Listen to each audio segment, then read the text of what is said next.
Okay, let me welcome you. And my name is Jens Reinke. I am the director of the Institute for the Study of Humanistic Buddhism here at University of the West in Los Angeles in Southern California. I warmly welcome you in the name of the Institute to this year's first installment of our Dis-orienting the Conversation on Buddhism in the West Zoom conversation series. We are continuing our conversation on who is and who is not included in the category of Western Buddhism. Today, we welcome Venerable Juewei, or Venerable Dr. Juewei, as our guest. Venerable Dr. Juewei is not only a US alumni, but also the director of our sister institution, the Tien Institute's Humanistic Buddhism Center in Australia. So before we start our conversation, we will speak a little bit about the format of today's event. I'll explain the format. So before we begin, we have a short moment of silence in memory of our institutions, of all the Foguang universities and our Humanistic Buddhism institution's founder, Venerable Master Xing. And after that, we will just jump right into our conversation. After the conversation will be about like 40 minutes, roughly 40 minutes. After the conversation, there will be about 20 minutes Q&A session. So if you have any questions, just write them down. And then once the Q&A session starts, please raise your hand physically, or if you're familiar with the raise hand function at Zoom, if you're more tech savvy than I am, then you can also use the, the more high-tech version. And the Institute's research assistant, Song Wang, who you can see somewhere here, and will unmute you. So thanks, Song Wang, also for your technical support.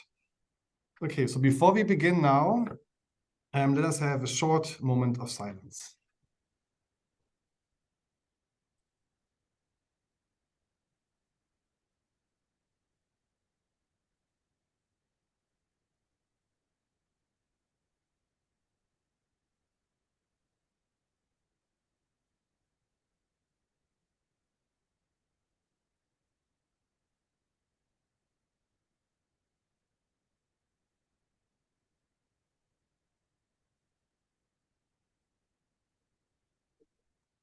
Yes, thank you very much. So, Venerable Juewei, it's such a pleasure to have you here today. Of course, I guess most of the people in the audience might even already be familiar with you and your work, but for those who are not, please introduce yourself. Sure. Auspicious greetings to you, Jens, and to everyone who have so kindly joined us today. As is the tradition here in Australia, I'd like to begin by acknowledging the traditional custodians of the land on which I walk, study, and reside on, the Wodi people of the Dharawal Nation. I also pay my respects to their elders, past and present, and extend those respects to all Aboriginal and Torres Strait Islander peoples of today. And in the same spirit, I also acknowledge the traditional owners of the lands on which you all reside. I'm very privileged today to be able to return to my alma mater, to the University of the West, under the invitation of Jens, who've been talking about this conversation for almost a year now, and I'm glad that it's come to fruition. You've asked me to introduce myself, so I'm Singaporean, raised in a secular family with some, with some appreciation of popular beliefs, as we all do in the Singapore and Malaysia area. I see some of you from Malaysia here. You may be familiar with how we would, during particular times of the year, we'll pay our respect to ancestors. We will go to the various temples, and my mother always tells me, you would rather over-respect than to be rude to any of the invisible spirits. Better believe than not believe.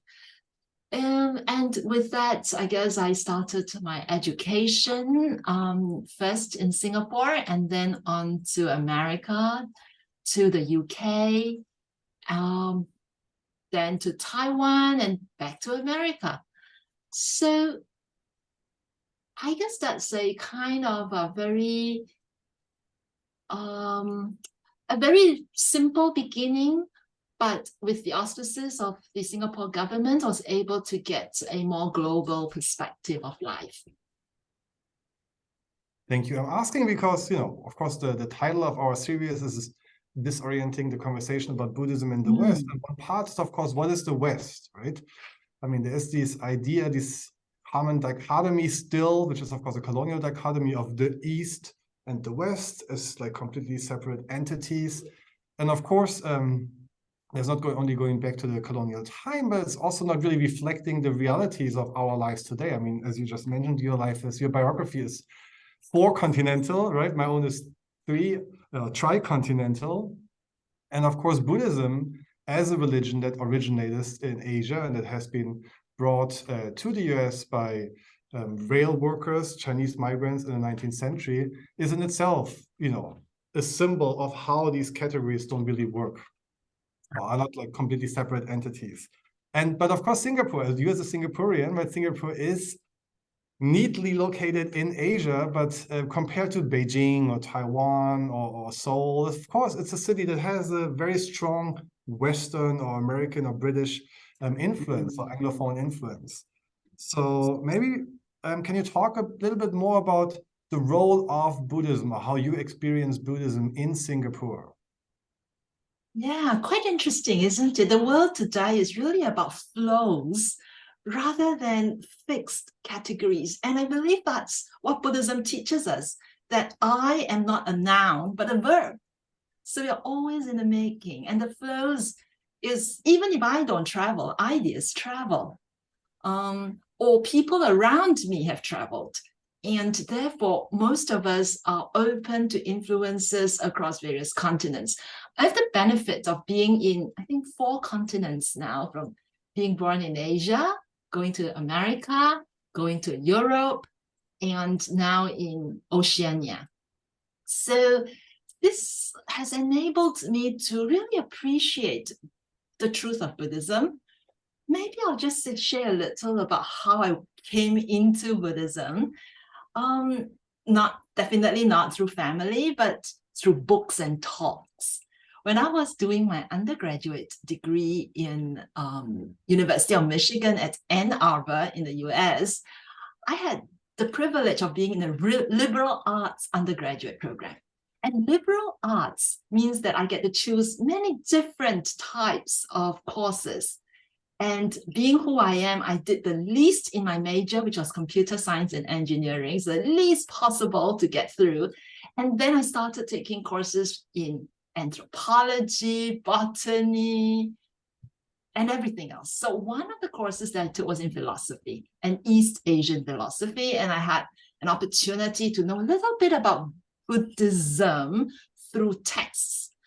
And I don't remember what I read. All I knew was that I didn't understand it, but it struck a chord in me that Buddhist philosophy was really rich.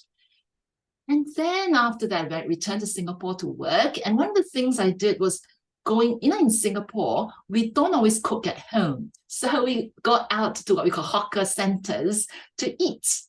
And at one of these stalls out there, somebody was playing a record of a Buddhist Dharma teacher talking. I don't know who that person is, but what he said was, the person who is angry will always be the one who gets hurt. Now, that was quite interesting to me. Again, did not understand it, but that sounds quite different from everything that's happening around me, because I'm in the IT world where many people get angry at the computer, at the code, and at everyone else. So that was a very nice way for me to get interested into Buddhism. But what really brought me to Bo Guangshan was one day, while walking along the street somewhere near where I live, I saw a little tea house and I was hungry, so I went in for dinner, ordered my 随缘面, it means noodles according to the conditions. So there was my condition. I ordered those noodles and I discovered that there was just a line of books. And so with the bookshelves there, I just pull out a few books and everyone says, 星云大师, Venerable Master Xing Venerable Master Xing So I got very curious and said, who is this person? And everything he wrote looks really appealing. And the lady who brought me my novels sat down and spoke to me for 3 hours, from 7 p.m. to 10 p.m. when they closed. So at the end of that, she told me, you come back on Sunday, you know, we have a service. After she telling me for 3 hours who Master Xing Yun was, I just felt obliged to return. And interestingly enough, when I returned, I came to a ritual of the Amitabha Buddha Sutra. But before that, they sang a praise. They called it Lu Xiang Zan, the praise to the incense. And that praise was so long. Every syllable went for 5 minutes. So as a result, I was like so bored, right? And then they went on to Amitabha Buddha Sutra, and it was so fast, and it was all in complex character sets, and I was trained in simplified characters. That was so quick. I could never follow. But at the end of it, I realized that my brain went into this, I don't know, alpha wave or theta wave, whatever wave it was absolute clarity. Then came somebody up the stage wearing brown robes with no hair, and this woman there was telling me about filial piety because it was the 7th lunar month. At the end of that Kai Shi, or the lecture, I went home, I called my mom, and I told her, you know, somebody who looks really weird tells me I should be filial to you. And my mom said, I've been trying to tell you that for over 30 years, and you never listened. And so with that beginning, I went back every week and sat through the praise, sat through the chanting in order to get to that Dharma talk. And that woman, that nun, was none other than the Venerable Manko, who is my chief abbess now at Tien Temple. So all conditions seems to come around. Yeah, that's interesting. And it's also interesting because, you know, the stereotype is always like, you know, the Western student, the way they encounter Buddhism is, of course, through their college course, and then the Buddhism from Asia, or the Eastern Buddhist, it's like a family thing, and they grew up with it. But of course, that shows how like that's obviously not the case in truth. Because also for me, I got encountered, obviously not for my family, but I grew up in a neighborhood of many first Vietnamese and later Thai 1.5 generations of friends that I had, and I experienced, that's how I learned about Buddhism. Not so much yes, I grew up in a very secular city in Hamburg, but through my, you know, through friendships, and also, which is a very different Buddhism than the one we learn in colleges, right? That's a lived tradition, which is much more devotional. But since you ended with your talking about Australia, so let's move on to more or less today. So, could you share a little bit about maybe Buddhism in Australia in general? Because that's another thing. If we think about Buddhism in the West, very often we think about Euro-American Buddhism, maybe only American Buddhism for us. So here, maybe adding Euro-American Buddhism. But of course, Australia has their own specific circumstances. So how did you experience Buddhism there, and how, as the director of the Institute for the Study of Humanistic Buddhism, how to interact or act or navigate the Buddhist landscape of Australia?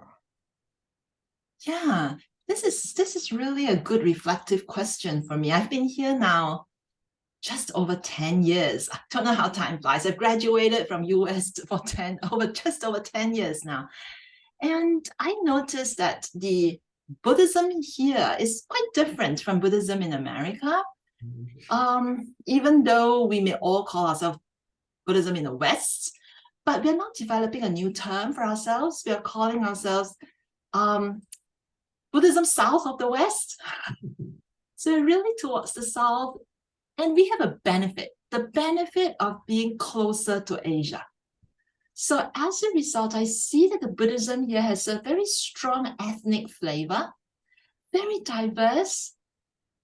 Then at the same time, we've got the Insight Meditation Center, the secular Buddhist groups, the Vipassana groups, all also developing a more Western favor to cater to the, I don't know what's a good word to use anymore. I wouldn't want to use convert Buddhists. I The think Euro-Australian, I guess. The white Buddhist, it's right? not just Euro also. It's not just Euro. There are also many other Australians who are like second generation and Asians, right? Who have come into Buddhism not through their parents, but on their own accord, whether it's through school or something else. So it's very, very diverse. And one of the projects that we intend to do, a research project that we intend to do starting this year and for the next 3 years, is to do a first in Australia, Buddhism in Australia study, where we intend to take field trips around the various states and also do a comprehensive survey, the first of its kind, to all the Buddhist associations and individual Buddhists here in Australia. So that's going to be a massive project. So I'll come back to your question. I'll place a rain check on it, and on maybe 3 years' time, hopefully I can give you a better answer. Yeah, great, thank you. But let's talk a little bit about maybe really categories, right? I feel like, because convert Buddhism is also a category I was thinking, I didn't even know about that category before I came here, right? And here it's in the US, it's a common category, I would say, to describe Buddhism of, well, here it's used really kind of racial, also like of, you know, Yes. Euro-American background or white Buddhists. But for me, you know, having, you know, I got lots of my education, my secondary tertiary education in Taiwan. I lived there for 10 years. And before I was associated with Fogwan-san, my first encounter was with Dharma Drum, Fagu-san. And I know that Venerable Master Shengyan always said he presented Buddhism in Taiwan as a convert religion, as something that, in contrast to other religions in Taiwan, because as you said, familiar systems are normally like folk, popular religious systems. Of course, they are Christians.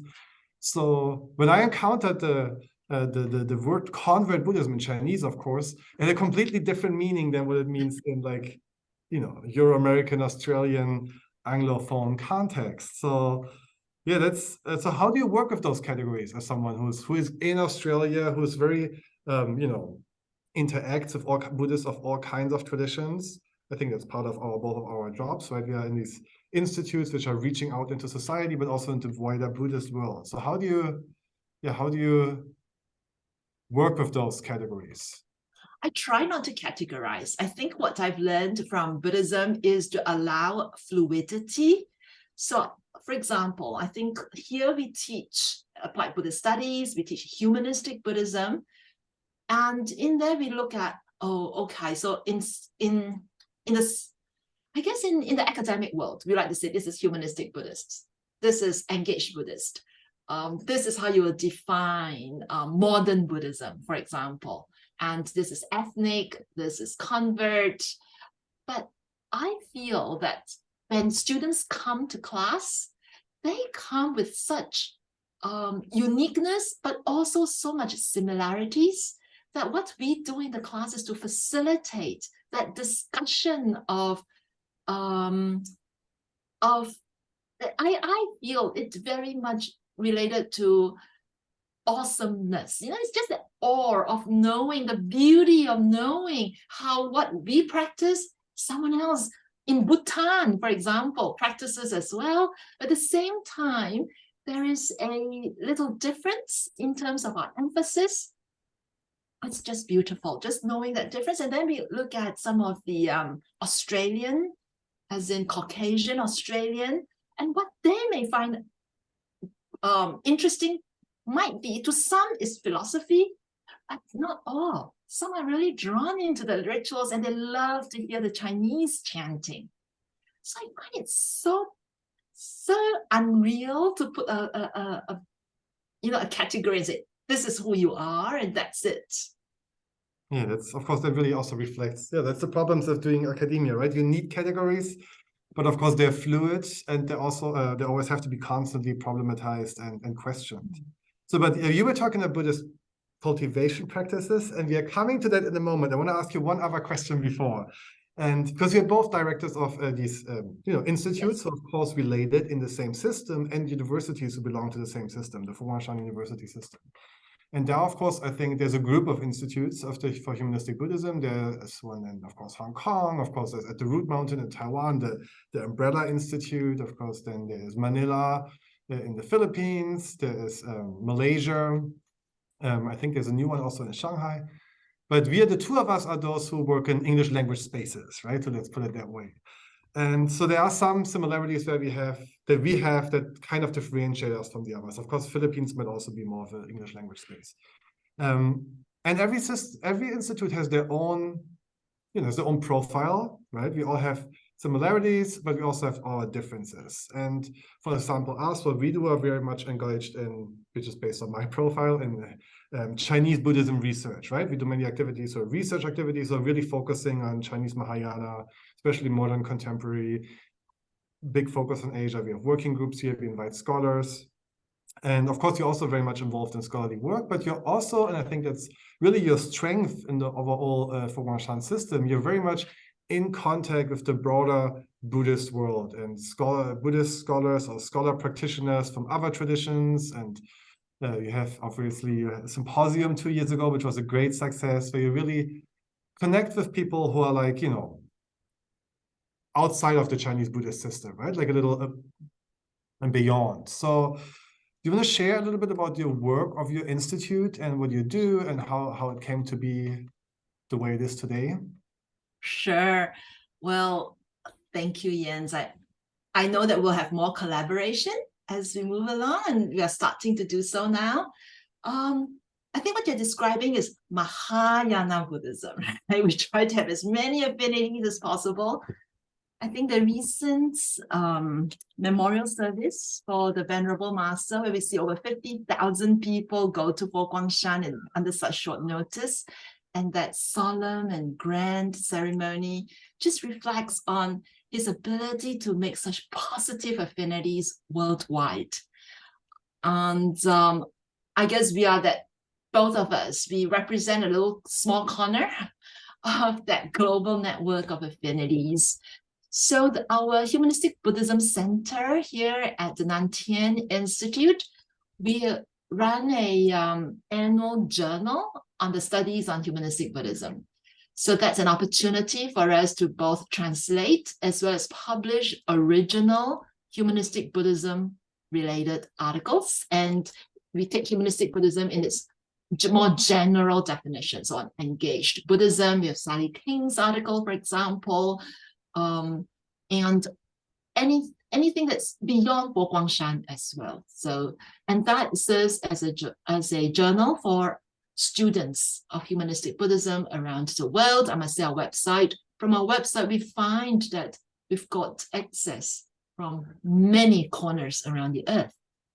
Then related to that, we also run a NTI visualizer based on our bibliography of HB publications. And again, these are Humanistic Buddhism, Engaged Buddhism, and Applied Buddhism collection of articles that we should update every 6 months. And that's available for students who want to have a more focused approach to their study of humanistic Buddhism, and using a tool, a visualizing tool.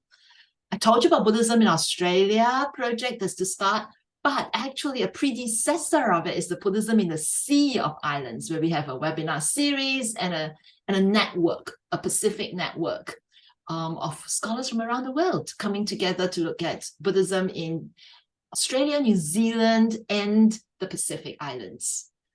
Then on top of that, I also do the HB Symposium. So this year, I look forward to working with you, Jens, and together we'll do something very special for the world. Hope everyone stay tuned, and we'll tell you more later in the year. But I also run communities, engagement activities, like every Sunday we have check-in sessions, and we welcome everyone to attend, to build up a practice of pausing and reflecting on humanistic values. But the Institute itself also has a very strong teaching arm, where we have Applied Buddhist Studies, Health and Social Well-being, Humanistic Buddhism, and Mental Health postgraduate courses. So again, I think Jens, both University of the West and us at NTI, I think we complement each other in a way, with students here who are very interested in doing PhD with you. And we've got also, I think, students have taken subjects in each other's classes.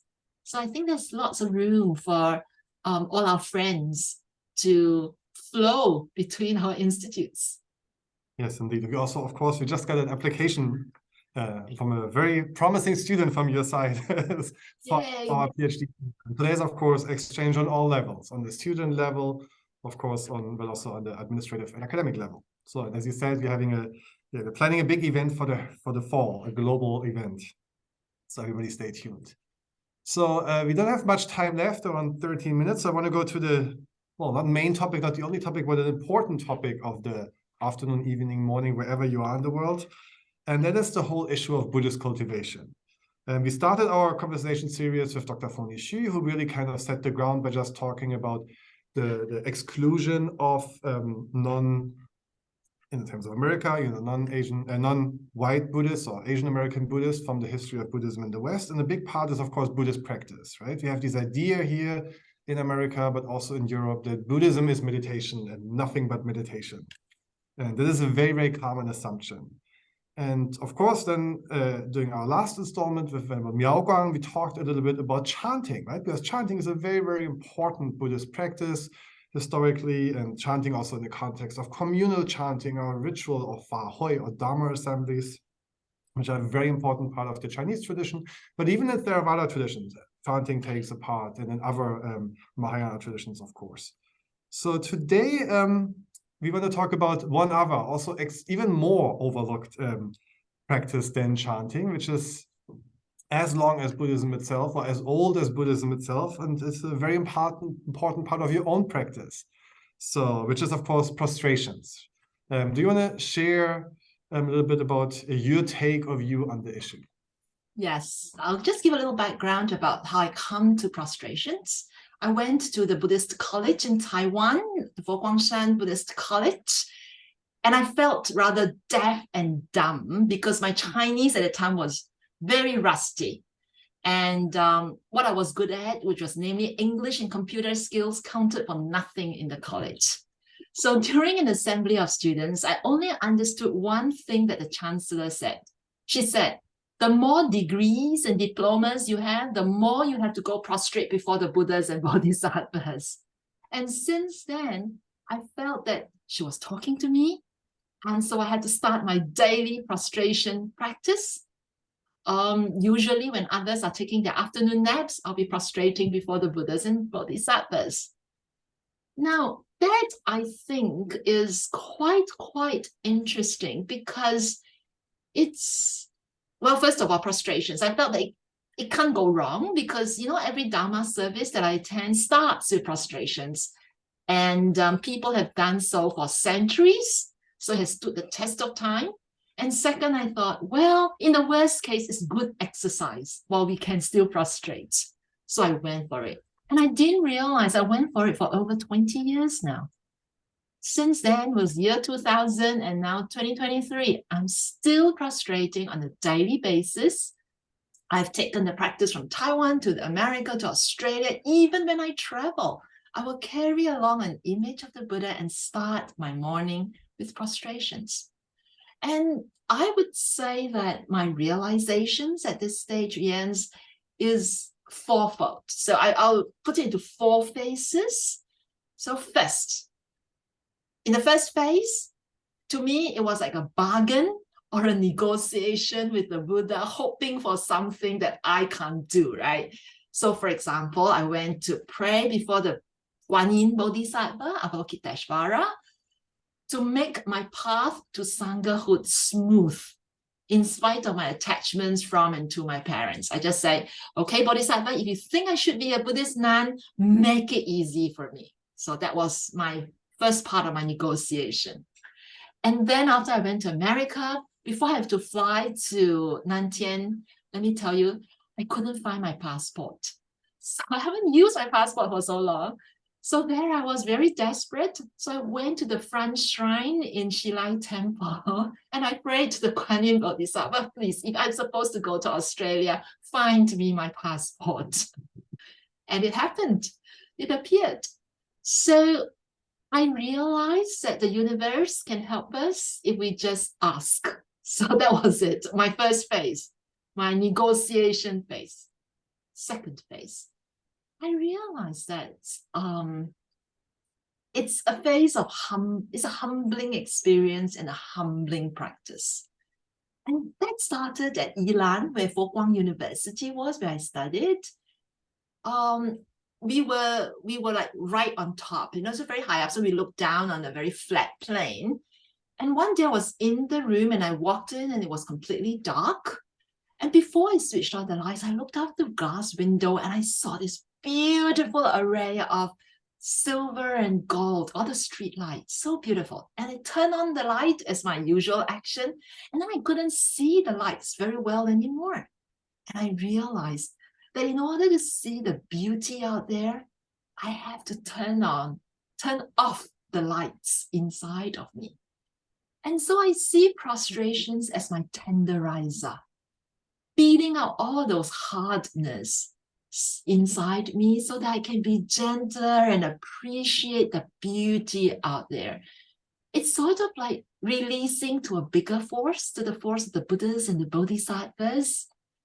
And for example, like this talk, I wasn't sure if I'm able to communicate and share my experience very well.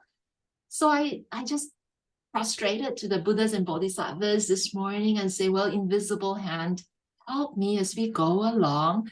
And I know I can't do it by myself, but I can do it with you. So that's my second phase, a humbling experience of rubbing off any rough edges and any pride in me.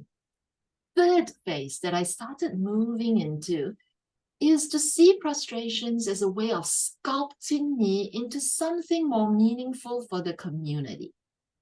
And my inspiration was the Venerable Master. So Venerable Master Xing Yun, I noticed in my associations with him, they always find something good about everyone, even though he's such a great sage. So I had the opportunity of watching him in various Dharma services, and I noticed from his prostrations how he looked so intently at the Buddha image with total immersion. And he would slowly join his palms, bend his body, and place his forehead, and his hands on the prayer cushion. Very slowly, I see him being filled with the Buddha, action by action. As he moves each part of his body, I can see the Buddha emanating in him. And I can see how his mind is one with the Buddha through that act of prostration. And perhaps that's how he could see the Buddha in everyone, because he's able to see everyone like the way he sees the Buddha.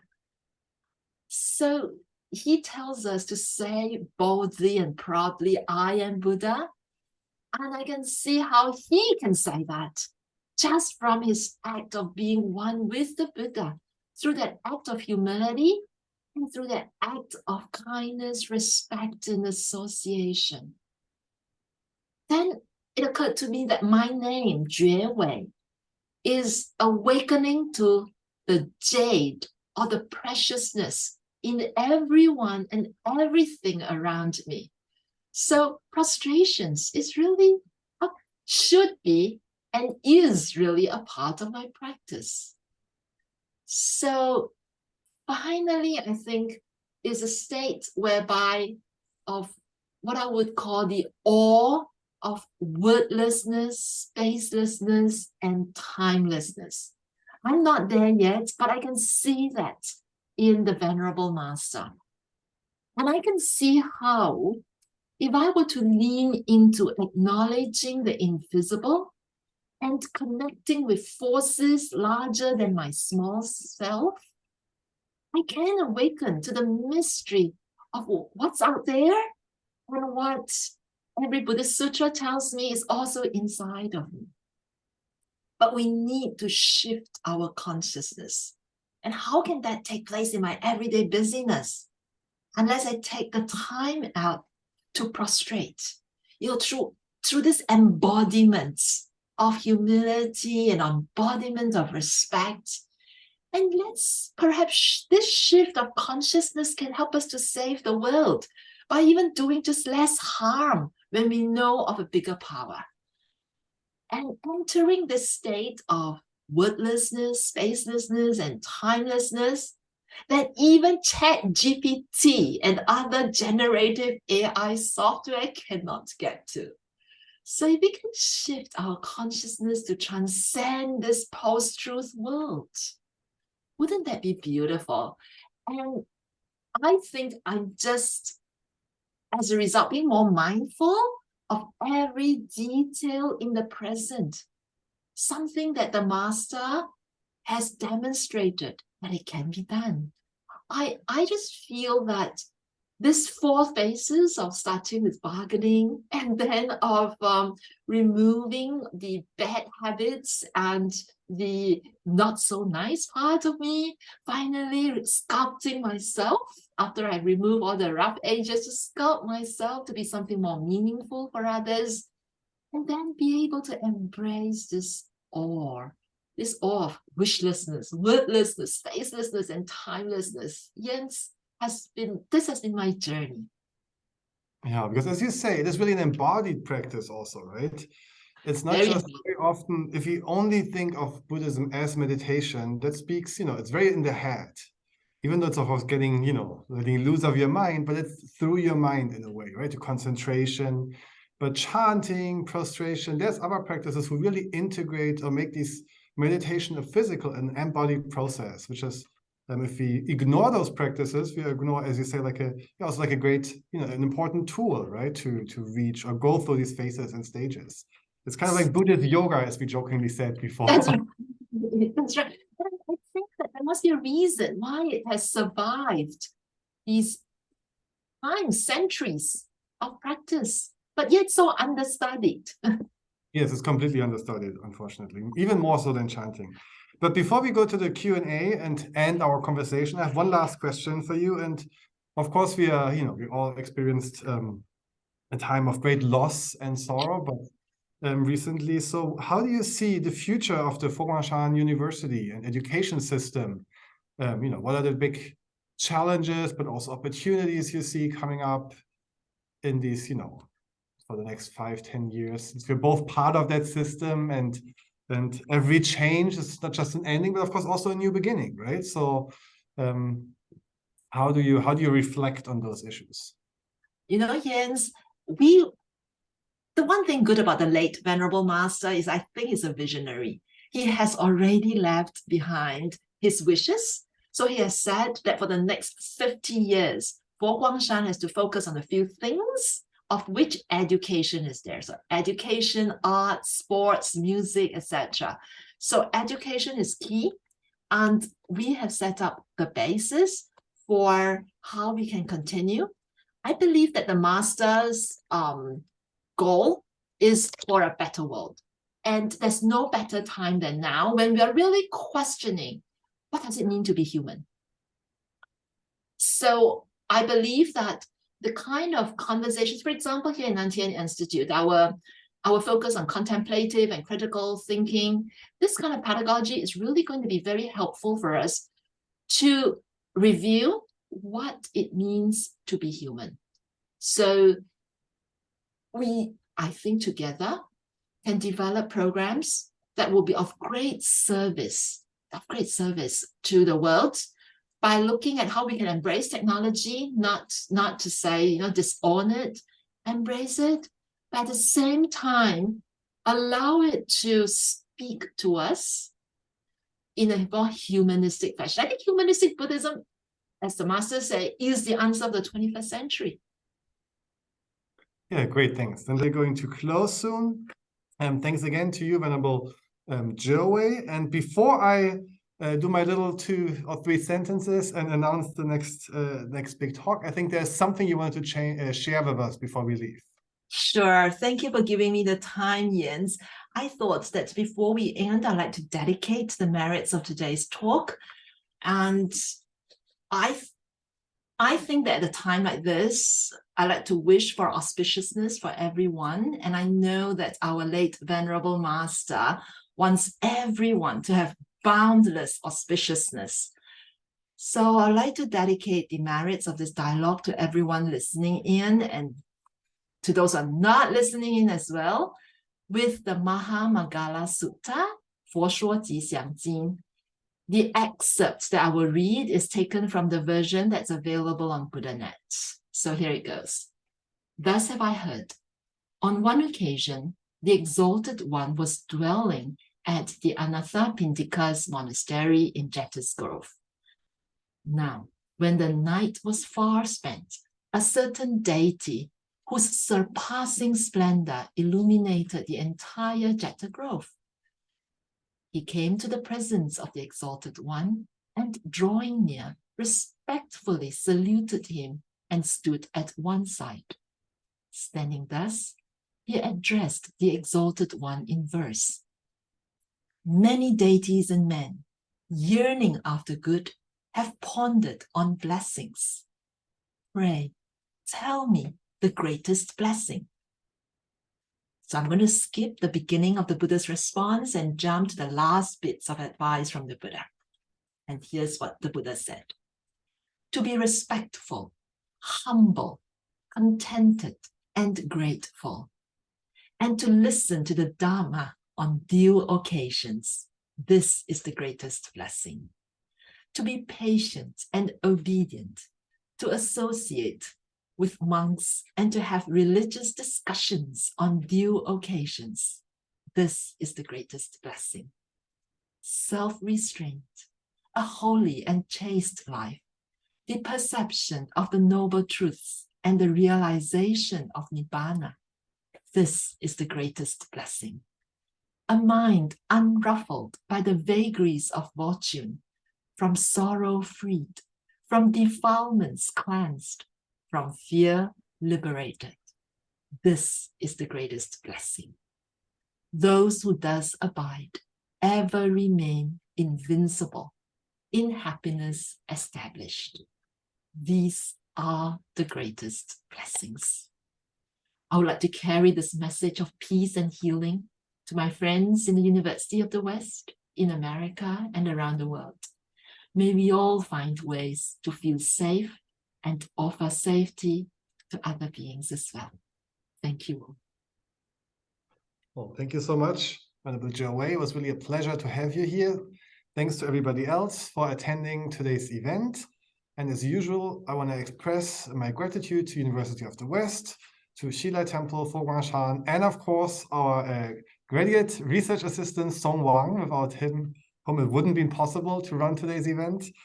And a little advertisement. The next event we are going to have is at the end of next month. And we're going to have Dr. Chen Jianhuang, who is right now at the Chinese University of Hong Kong, but originally from Pingtung University in Taiwan, and is one of the leading scholars on the Pure Land tradition. And he will speak about the Pure Land tradition in Chinese Buddhism, not in Japanese Buddhism. And he will speak about the institution of the Pure Land patriarchs and how they historically came into being, which will be, if I'm correct, at March 30. So I hope, registration will be open soon, and I hope you'll all be back for our next event. So thanks to everyone, and have a great evening, morning, afternoon, wherever you are. Bye-bye. Thank you, everyone. Thank you so much. Bye.